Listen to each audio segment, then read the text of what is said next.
ตอนแรกนี่ผู้ข่าได้มาเกลือเข้าเนาะเกลือหมาแล้วก็มานอนเล่นอยู่นี่เนาะมานอนเล่นอยู่นี่3-4-5 ทุ่มกินในมือได้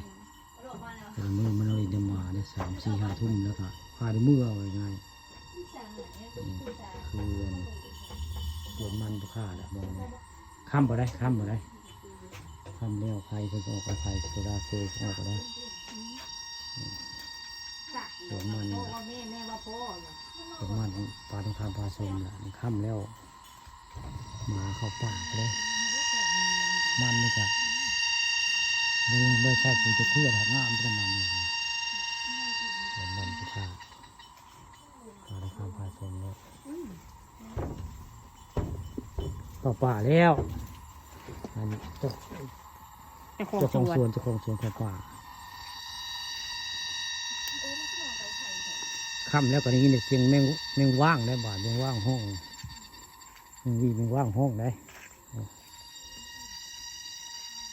นี่ค่ำแล้วล่ะนี่มาส่งเข้ามาเนาะมันนอนริมน้ำหมา3-4-5 ทุ่มเกิดมือเอาง่ายๆคุณก็มีไผ่แล้วพ่นไผ่โซลาซิลได้บริเวณสวนบุคคาได้ค่ำมากพอจะเจียงเลยคุณละไผ่โซลาซิลเป็นจุดได้อมสวนไผ่โซลาซิลมันจะมีค่ำมาแจ้งเฮืองนะส่วนมันบ้านพวกสะละนี่ค่ำเลยเนาะแมงว่างจะห้องว่างอะไรมาส่งข้าวให้มาครับมาไปฆ่าได้มาดำเลยต้นเงินเท่าส่วนประจำดอกต้นนึงส่งข้าวส่งน้ำส่วนประจำได้นี่ละเพิ่นเป็นเจ้าของสวนละเพิ่นนะเพิ่นมันเข้าคู่ขึ้นเลยมาแต่เพิ่นจะเป็นมาใจให้ได้มาตอนนี้มาดำนี่โอ้มึงว่าง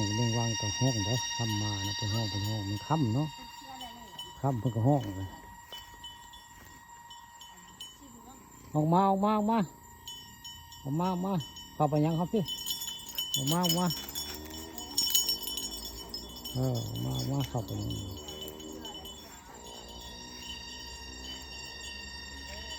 ค่ำแล้วเป็นโต๊ะอะไรครับเงี้ยบอกค่ำครับง่าย